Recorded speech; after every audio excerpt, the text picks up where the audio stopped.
This is the book that started it. Back in 1995, Attack of the Mutant. Of course, what you're looking at is the British cover. And just briefly here, you'll see the original American cover and Tales to Give You Goosebumps. These are the two books in 1995 that actually kick-started the writing journey that would end up consuming pretty much most of my life.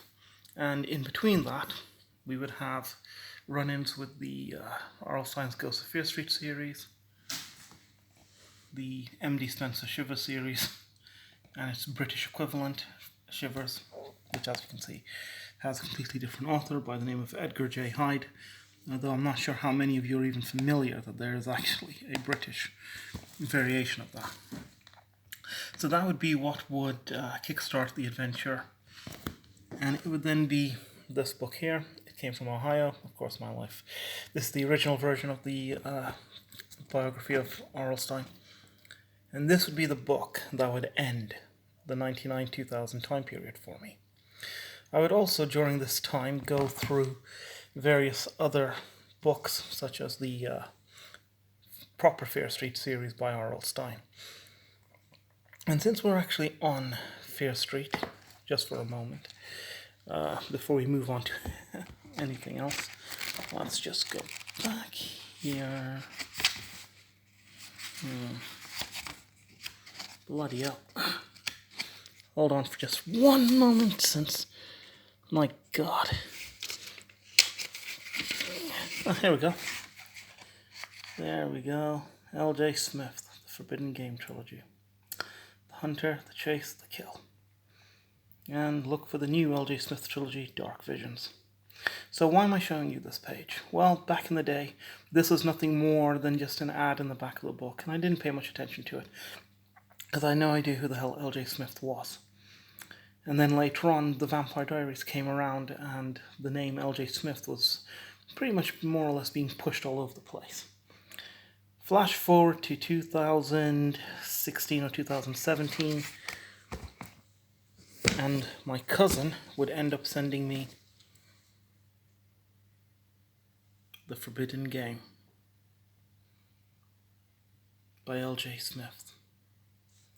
And Dark Visions.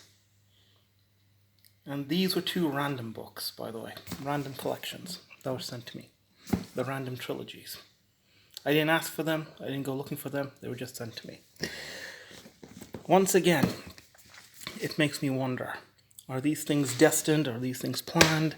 Is there some sort of master plan in the background that I'm unaware of? Because I never sought these books out, but they were there.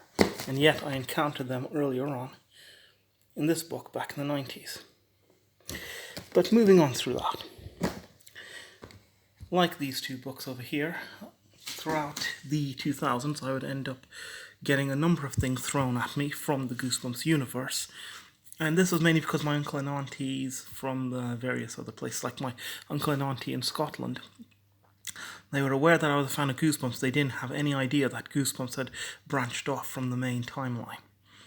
But this was a copy of a book they sent from me from America, an original first printing of Say Cheese and Die, which, as you know, is categorized as number 4. Yeah, there you go, number 4 in the series, but was released as number 2 over here in England.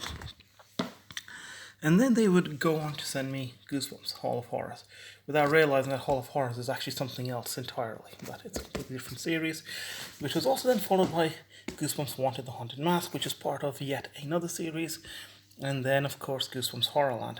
Now, I was briefly aware that the Horrorland series existed. I didn't know much about it, but I'd seen it around, and I was kind of shocked by it. And then this just happened to be sent over to me. Slappy New Year. So I decided to read it, even though I wasn't familiar with the remaining Horrorland series. Well, I would be later on in life, but at this point, this would be, again, mid-2000s. I wasn't completely... I read this just as a standalone novel. And as a standalone book, I've got to say, it's actually not bad. It really does hold up to Night of the Living Dummy 1, Night of the Living Dummy 2. Not so much Night of the Living Dummy 3, that one's actually terrible. And of course, Bride of the Living Dummy definitely has its good points as well. But by the time we moved out of the 2001, I had begun to go into a certain bookstore where I would come across the works of Richard Lehman, who wrote a number of books of varying quality. Not everything this guy writes is actually good, but to say that this guy's fiction doesn't pound you in the face page by page would be an understatement, because this guy does actually deliver the blows when you don't expect it. But Richard Lehman was not the only author that I would encounter during the 2001-2002 time period. I would actually cross paths with H.P. Lovecraft. Now, I had heard of Lovecraft, but I hadn't actually read anything by him. And I'd come across 3 or 4 volumes that were based on his fiction. But I noticed that his writing was very, very blocky, as in that there wasn't a lot of white space in between the various paragraphs and stuff of that nature. And I decided that rather than splash the cash and start going into Lovecraft automatically, maybe I should actually sample his work first. And that's why I bought this book, H.P. Lovecraft and Others, because, hold on. As you can see, it's a short story collection that would give me not just a taste of what Lovecraft was, the type of storytelling that Lovecraft indulges in, but it would also give me a taste of other writers also working within the Cthulhu mythology. Of course, one of my favourite writers would end up being Clark Ashton Smith. The Return of the Sorcerer, the best Clark Smith. And for those of you who might be interested in this, these are the stories that you actually get. Hunters from Beyond is actually a very, very good story, although it's much more in line with Pickman's model. As a matter of fact, both stories are pretty much more or less similar, except one deals with paintings and the other one deals with sculptures. That's as far as I'm going to go in terms of detail. I don't want to ruin it for you if on the off chance you want to seek it out. But yes, The Hunters from Beyond. If you can, you should really read that story. It's absolutely fantastic and would make a fantastic TV episode for an anthology series. Oh yeah, you can't go wrong with The Dark Eidolon either. That's a really good one too. But yeah, I had begun to expand my reading by this point. And while reading Richard Lehman's works, a variety of different books, I haven't got the complete collection of Richard Lehman stuff here, but through him I would discover the existence of the HWA, the Horror Writers Association. He was the president of it back in 2001 before he died. So I didn't know that this organization even existed, but after that I decided to check out their website, and I checked out a number of their creative writing articles, or articles on writing in general. And then I decided to splash the cash and buy On Writing Horror, because I thought, okay, maybe this book might be able to teach me something. And then I came across something interesting, which is part 2 of the book, An Education in Horror. What Are You Meant to Know? 21 Horror Classics. So, what are the 21 horror classics? Hold on. Where are we?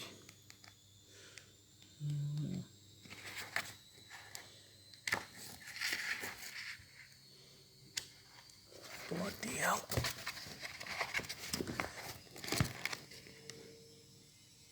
I've never had respect for people with one hand before, but now I do. I can understand what challenge it is to use one-handed stuff. Okay, you know what? Forget it. It's becoming extremely difficult for me to do that. And time is obviously short, so here's the rundown of that. Huh. Interesting. Okay, fine. I thought I had those books down here, and clearly I don't. Okay, no problem. Yep, An Education in Horror, blah, blah, blah.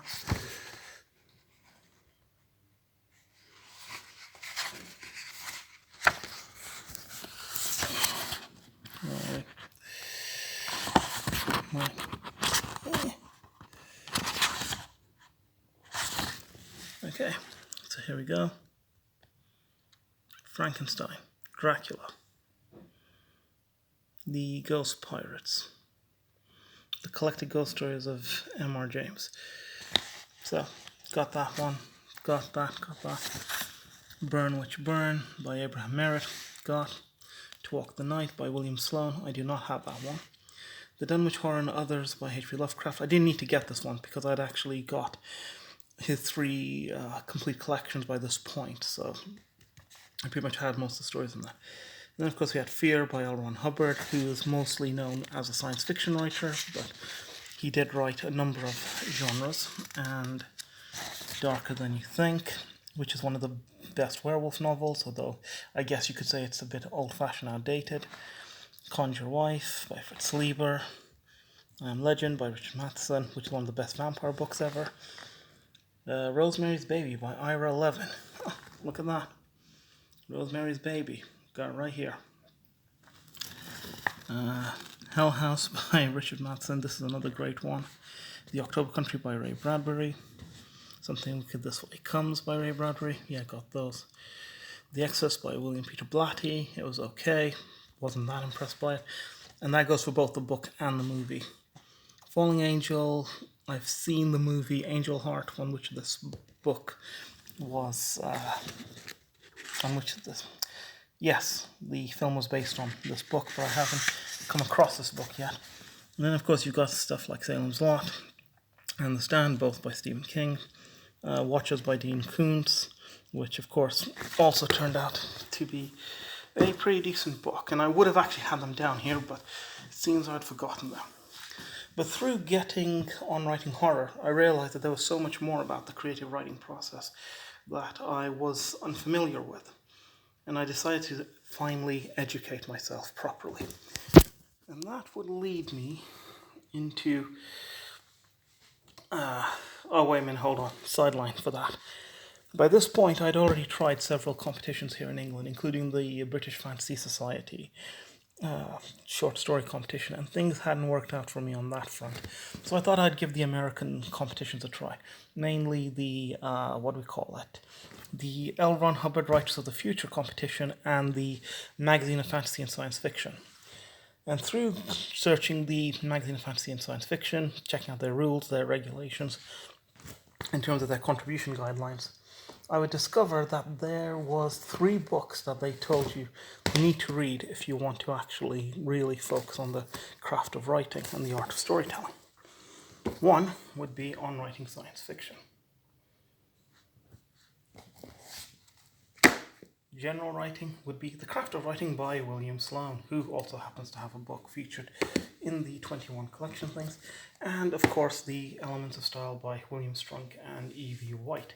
Now, the only reason why I'm familiar with this book, or why I was familiar with this book by this point, is that Stephen King mentioned in his book on writing that he had a copy of this, and this was influential as part of the writing library, as it were, for people who wanted to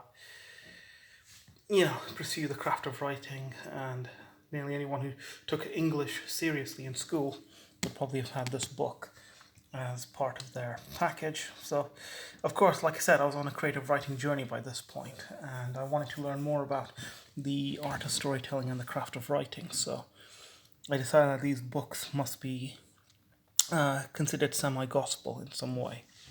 But through that, I would end up crossing paths with How to Write Science Fiction and Fantasy by Orson Scott Card. Now, I was only familiar by this guy's name because I'd heard of a book called Ender's Game. Never read it, don't know anything about it, but I thought, okay, right, this guy's at least published a shitload of science fiction. He's written a whole bunch of books. So maybe having one of his How to Write Science Fiction Fantasy guide would go ahead and teach me certain things that I might not have learned on my own. But ultimately, if you want to be a writer, a storyteller of any kind, reading multiple books is the best way to go about it. That being said, I would also eventually come across James Herbert, who I had seen on the bookshelves, but I'd never read any of his work until one day I was in the airport, waiting to catch a flight, and I was in the bookstore, and they were doing buy one get one half price on James Herbert stuff. So I decided, what the hell, I'll check out his work, and it turns out, yeah, they weren't lying. This guy is one of the best writers England has ever produced. If you haven't read The Magic Cottage, I think you should. It's actually a pretty good book on that level. And through that, I would eventually find out, oh yeah, On Writing Horror also featured the works of Richard Lehman's short story collection, which is this one, Richard Manson Collects Stories. Okay, this is volume 3. But it was a 3-volume collection that you needed to go out and check. You need to read basically everything that is. You want to learn about short fiction, this is the guy who can teach you about short fiction. So I got all 3 volumes, and in doing so, I would end up crossing paths with the works of Charles Beaumont. Now, who's Charles Beaumont? Well, Charles Beaumont just happens to be the guy who wrote some of the best episodes of The Twilight Zone, including Richard Matheson, who also wrote some of the best episodes of the Twilight Zone series. So I ended up getting 3 books by Charles Beaumont. Okay, these two have a commonality in that they both seem to be of the same size and have the same similar type of feel and texture. This is the odd one out, as this one's done by a completely different publisher, as you can see, Penguin Classics. And that would eventually make me run into a variety of other books, such as Double Indemnity by James A. McCain, which I sought out after watching the original 1940s movie, the black and white noir movie, and through that I actually developed a taste for noir films in general, and then I began to seek out crime fiction, 1940s, 1950s hard-boiled detective fiction. Through that I would find out about Raymond Chandler, The Big Sleep. But what I love about Raymond Chandler, more so than anything else, despite the fact that this is the first book in his Philip Marlowe thing, as you can see, I've got the entire collection, including the short story collection, Killer in the Rain. And what I really like about this is that this guy is held in high regard as one of the top writers in the world of hard-boiled detective fiction. And he is not really big on plots. His work primarily thrives more on character and dialogue than anything else. And I realize that if a guy like Raymond Chandler, a guy with his legendary status, has the ability to make it through life with a series of works which just focus on character and dialogue, then I'm on the right track. I am on the bloody right track with that one. And of course, that would lead me to stuff like, for example, Hard Case Crime, to a number of great books, like this one. When it's time to say goodbye, say it with bullets. Come on, look at that. When it's time to say goodbye, say it with bullets. What a great tagline. And of course, I would discover another really great writer in the form of Donald E. Westlake. Somebody Owes Me Money. Now, this book is absolutely fantastic. And even though it's written in the 1950s or 1960s, I believe, don't know, it's one of those time periods, it can easily be brought into the modern day world and turned into a great movie with, I'm not familiar with as many of the new actors and actresses that are currently running around out there doing stuff, but yeah, this book would definitely lend itself to a really, really great movie. On a side note, just for the curious, when it comes down to writing stories, you will probably notice that I'm not exactly as detailed-oriented or description-oriented as certain other people. And that, for me, it's more about character and dialogue as well. But who taught me how to write dialogue? Tom DeFalco, the guy who was writing Thunderstrike, and who also wrote Green Goblin. There you go, number 1, collector's edition. The most maniacal superhero of all, Green Goblin. So yeah, Tom DeFalco was the mastermind writer behind both of these titles, and it was reading his work as well as reading the variety of Venom comics and Deadpool comics from the 90s that would help shape my ability when it comes to telling stories. So what has this all got to do with Goosebumps? Well, Usually by this point, a guy like me has left, completely gone. Goosebumps is nothing more than a memory, something from the past, never to be revisited or seen again. But that's not how things turned out. Because Horrorland would refuse to leave me alone. In 2014, I would cross paths with the series in proper form, as I would get the first 10 books in the series as they were being sold, only to discover that, yes, as you can see, this is book number 18, so there are 19 books in total. And eventually, it wouldn't be until 2024 or 2025 that I would end up getting the final set of books to complete the Horrorland series. I'll do a separate video of what I actually think about Horrorland compared to its 90s counterpart. And again, I thought, okay, Horrorland is it. This is it. It's the end. It's over. Done. Dusted. Never again. Never again will I actually enter the world of Goosebumps. Shock horror. Enter the early half of 2026. Once again, I have a gift voucher. And what's on sale? Or, well, actually, what's being put up? The re-release of the classic Goosebumps series. Of course, not all 62 titles are available, but this is part of the new re-released Goosebumps classic line. Although on Amazon it was classified as the Horrorland series, it's not. It is the Goosebumps classic line of books. And I had recently taken part in a... what was it? I took part in something to do with... a focus group. I was part of some sort of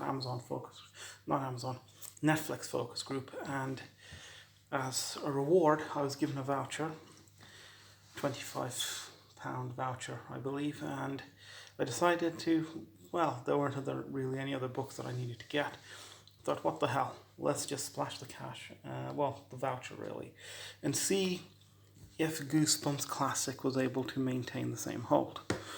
Attack the Mutant always does. Okay, this is my all-time favorite book, so this one never, ever loses its power or its hold over me. But will the rest of the Goosebumps books from the past, the old titles, classic series, be able to hold the same level of interest? Well, don't know. So, spend the voucher on that. But beyond just getting the original classic series, only 20 books, I ended up also getting the first 6 books as part of the deal. Well, part of this package collection. The first 6 books from the Slappy World series. Again, like Horrorland, I was only vaguely aware that there was another series of Goosebumps out there. Slappy World. I wasn't completely sure whether or not it would be something worth pursuing, but looks like it is, because once again, these 2 books, or rather I say these 2 mini collections, ended up entering in my life when I wasn't looking for them. Which means that, in a very, very weird way, Goosebumps is my dirty mistress. I already received my punishment back in the 90s, and now all of a sudden I got dragged back thanks to this, I got dragged back thanks to all the other various one-off books that I ended up getting from various different R.L. Stine series, and then of course Slappy World and original Goosebumps. Meaning that, yes, somehow, in some way, my destiny is completely wrapped up in the Goosebumps universe, even though I should have walked away completely from it. As promised, I was going to give you guys a video explaining my, fractured relationship with Goosebumps, because that's what this is. It is fractured. I haven't been consistent with the Goosebumps universe the way other people on YouTube have. But now at least you understand that I was on a journey, a creative writing journey, where I was reading various other books, as well as, comic books as well. Learning about the classics on my journey to writing my own fiction, which, as I've mentioned in the previous video, is now available on Wattpad.com. For those people who are interested in seeking it out, or at least road testing it. Right then, this video has gone on long enough, and I know you people have stuff to do, so we'll leave it at that. And I will be actually checking out and doing videos on the first 6 books at least in the Snappy World series.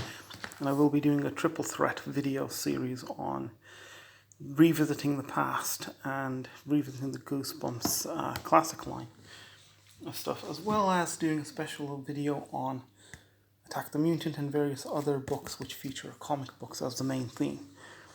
But that will happen at some point in the future. Till then, I will just say,